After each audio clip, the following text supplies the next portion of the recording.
Bueno, buenos días. Bueno, Quería hacerte una pequeña entrevista sobre el mundo de la educación, con el fin de luego hacer una pequeña reflexión sobre el profesor que a mí me gustaría ser en un futuro. Y nada, de eso son 10 preguntitas, sencillas creo. Y nada, perfecto, empezamos. La primera pregunta es que si decidiste ser maestra por vocación o por otros motivos. No, por vocación. Vocación, yo creo que a lo mejor lo tenía como algo innato en la familia, había mucha gente que se había dedicado a la enseñanza. Luego en esta época en la que yo tenía que tomar decisiones, el que una mujer pudiéramos estudiar e irnos a otra isla, pues para mí era algo importante y que tenía claro que quería hacer. Mis padres incluso me lo potenciaban y al final pues me decanté por magisterio y estudié magisterio. Vocación, totalmente. Sí. La segunda pregunta es, ¿qué método de enseñanza llevas a la práctica con tus alumnos? Sobre todo un método participativo, siempre teniendo en cuenta y teniendo claro el objetivo que quiero conseguir con la actividad que vayamos a hacer. Intento partir de la situación en la que ellos están respecto al tema y de manera global trabajarlo y partiendo siempre de sus propias iniciativas y de sus propios conocimientos. Digamos que es un método global y participativo. Okay. Y dinámico sobre todo. Vale. Luego, ¿es importante para ti introducir en el sistema educativo la educación emocional?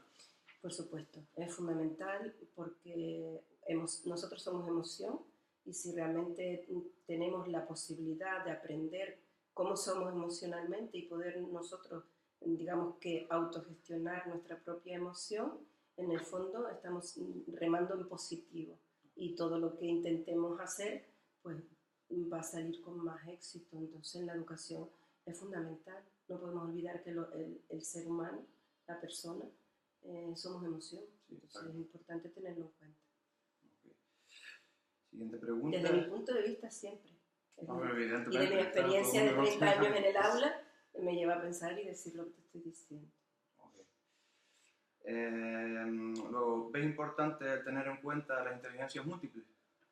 Sí, fundamentalmente. Fundamentalmente no puedes dejar olvidada ninguna materia y fundamentalmente integrar todo el aspecto de las artes es, vamos, fundamental para que el ser humano, el alumno en el aula, se pueda él desarrollar mejor y les aporta un equilibrio.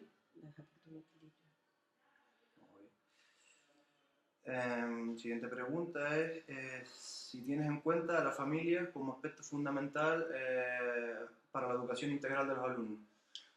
La familia es el centro del niño, donde él se mueve, donde él está adquiriendo todas las energías y es fundamental conocer porque ellos son fruto de lo que están viviendo. Si conoces a la familia puedes entenderlo mejor a él y puedes llegar a aportar algo con el fin de que el propio alumno encuentre su espacio y se pueda desarrollar como persona. Correcto. La siguiente pregunta es que si eres partidaria de la llamada integración curricular. Explícame un poco. Sí, el tema de integrar todas las asignaturas a la hora de cuando... Sí, fundamentalmente. Yo fundamentalmente en los primeros años cuando trabajé en primaria era maestra generalista y siempre trabajaba desde el centro de interés con un proyecto y englobaba todas las materias y siempre con ese proyecto, ese objetivo para conseguir los conocimientos y las actitudes, desarrollar todos esos procedimientos conjuntamente desde todas las materias. No puedes desligar. No lo puedes desligar porque de momento en primaria tú no estás contribuyendo a un especialista estás formando para que tengan unos buenos cimientos, unas buenas bases, para luego poder llegar a ellos tener material y conocimientos suficientes para decantarse y poder decir, pues yo prefiero ser especialista en esto o especialista en lo otro. Entonces tienes que tener el abanico abierto.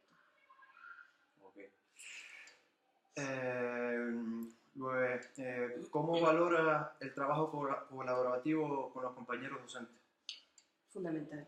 Es fundamental cuando consigues un equipo de gente con la que empatizas y es enriquecedor enriquecedor porque es mucho más creativo, lo que le surge a uno no le surge al otro, entonces vas poniendo en común, sacas un trabajo mucho más rico que enriquece también mucho más al alumno, el alumno incluso se implica más, es como algo, como si hubiera un imán, ¿no? Sí. Que te va llevando uno al otro y sacas luego unos resultados excelentes.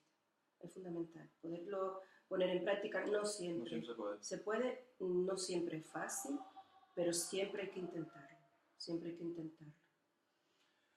Ok, la siguiente pregunta es que si te interesas por los aspectos que rodean al niño más allá de lo que es el ámbito del aula. Por supuesto, antes habíamos dicho que era importante el mundo familiar porque es donde se está empezando a formar y es importante, pero también es importante saber hasta dónde tienes que llegar, sí, no tampoco miscuirte, hay que tener mucho cuidado porque incluso los padres pueden llegarse a sentir pues intimidados, ¿no? Pero sí que tienes que intentar esa coordinación escuela, casa, casa, escuela, ¿no? Familia, escuela, es importante porque formamos parte del desarrollo del chico, no son cosas aisladas, no estamos en estamento, la familia por un lado, la escuela por el otro, ¿no? Tendremos que intentar ir al unísono para poder contribuir a un desarrollo positivo de esa persona. La penúltima pregunta es si tienes en cuenta las peculiaridades de cada alumno a la hora de llevar a cabo el proceso de enseñanza-aprendizaje, o los tratas a todos por igual. Primero, el trato a todos por igual es fundamental porque hay que respetar. Entonces, el respeto es la primera clave del trato a los alumnos. Siempre hay que tratarlos con un respeto exquisito. Utilizar un vocabulario exquisito en respeto y responsabilidad. En ese sentido, yo los trato a todos por igual.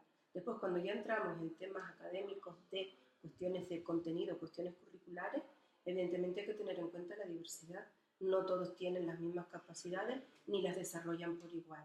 Entonces tienes que intentar trabajar de manera global para que todos se suban al carro, pero una vez estén todos en el carro tienes que intentar tratar la diversidad, tanto por debajo, llamarlo de alguna manera, aquellos que tienen más dificultades para llegar a donde tú has puesto el nivel, el listón, y como los que van más allá de ahí. También tienes que tenerlo en cuenta, porque muchas veces esos alumnos que tienen como una chispa rápida para captar el mensaje que les intentas transmitir, a veces se le tiende a frenar para que el otro pueda también participar y evolucionar su propio proceso, pero el otro se tiende también a aburrir si siempre lo está frenando. Entonces tienes que jugar con esa diversidad de capacidades e intentar potenciarlas todas.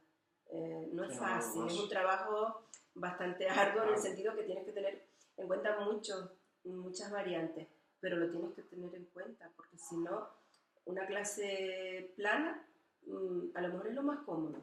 Una clase que tú buscas magistral, yo imparto contenido, es lo más cómodo, sobre todo cuando tienes una clase muy dinámica y con problemas de disciplina, la parte más cómoda es esa, y yo en algunos momentos también la uso a lo largo del curso, es decir, tienes que ellos también se den cuenta, bueno, perfecto, una clase magistral, yo estoy comprometida a transmitir unos contenidos, entonces yo los transmito para que ellos también vean, porque a veces uno como profesor también necesita un receso. No puedes estar siempre. Normalmente cuando actúas de esa manera, el grupo suele ser algo recíproco, el grupo responde, entonces fluye y te sientes, estás cargando pilas tú también al mismo tiempo y no te cansa ese trabajo. Lo resuelves con entusiasmo y disfrutas un montón y aprendes de ellos también. Es importante estar siempre expectante y estar uno también aprendiendo, porque yo después de 30 años en el aula sigo aprendiendo el día a día, ¿entiendes? Entonces ellos aportan, incluso cuando tú estás empezando a trabajar el tema, ellos te van aportando cosas. Tú tienes programada una actividad con una batería de actividad y resulta que a lo mejor esa batería de actividades después no las llevas a cabo, porque surgen otras que salen de ellos mismos que son tan interesantes como las que tú preveías. Entonces también le tienes que dar cancha. Pero hay momentos en que tienes que ir a una clase magistral, porque la propia dinámica, sobre todo si el curso es demasiado impulsivo, hay momentos en que hay que buscar actividades también de relax para encontrar un equilibrio. No es todo tampoco aquí, no, porque tampoco el mundo funciona así. Tienes que buscar dinamismo, pero al mismo tiempo que ellos estén centrados, no dispersos todo el tiempo. Entonces también tienes que ir jugando en función del grupo que tenga. Una misma actividad no la puedes poner a la práctica de la misma manera. depende también cómo ellos lo vayan canalizando. Formamos equipo, el profesor y el grupo es un equipo. Para finalizar, la última pregunta ya. En cuanto a la toma de decisiones en el ámbito educativo, ¿crees que es solo cosa de la dirección del centro o que deben participar en ello todos los miembros de la comunidad educativa? Hombre, está claro que el director es el que tiene que tener el proyecto de gestión de ese centro y encima ahora mismo la ley también le da como más potestad. Él es el que tiene, director o directora, es quien tiene la responsabilidad máxima, pero lo que está claro es que hay que formar equipo entre todos, porque en definitiva quien está sacando adelante la situación es el maestro en el aula, en el día a día. Entonces, si no remamos todos en una misma dirección, cada uno con sus peculiaridades, porque somos diversos, pero todos con un objetivo final, el centro no funciona. Yo personalmente, cuando hemos tenido funciones de equipos directivos, que tiene que tener la decisión, porque es quien lleva, el que tiene la responsabilidad, y además hay alguien que tiene que ser una cabeza organizativa, que tenga la gestión clara de las cosas puntuales que no pueden olvidarse, pero después eso se tiene que transmitir al resto de compañeros y ser algo que colaboremos todos. Normalmente en primaria se suele dar, no hay mucho problema porque como trabajamos como generalistas, pues todos estamos en todo. A lo mejor se nota más esa diferenciación en secundaria. Yo los años que estuve 15 en secundaria, de esos 30, 15 han sido en secundaria, es como más corporativo. Por eso, por lo de la especialización, ¿no? Cada departamento una especialidad, pero ahí también, si el director no tiene la posibilidad de gestionar, implicando, el centro se viene abajo porque cualquier profesor, cualquier departamento, te hace un vacío que hace que la gestión sea nefasta. Entonces es importante que sea colaborativo. No puede ser una cosa corporativa, yo soy el director y aquí se hace lo que yo digo. Son estilos. Ahora yo, evidentemente, en la experiencia que tengo me dice que eso, el resultado que da, yo personalmente no me agrada. No me agrada, pero hay que respetarlo también, existe. Nada, pues hasta aquí la entrevista. Pues y nada. Muchas gracias por acceder a que te pudiera entrevistar. Nada, todo lo contrario, me gusta que a lo mejor pues a través de lo que nos conocemos, mi experiencia, son 30 años en infantil, primaria y secundaria, es decir, un abanico bastante amplio, pues todo lo que mi experiencia pueda aportarte a decir, pues poderte decantar, yo te hablo desde mi experiencia. Y si me hubieras preguntado hace 30 años, probablemente muchas de las cosas que te he dicho ahora no te las hubiera dicho, porque todo lo que te digo es en función de lo que yo he ido experimentando. A mí me ha funcionado. Vale, pues muchas gracias. Suerte.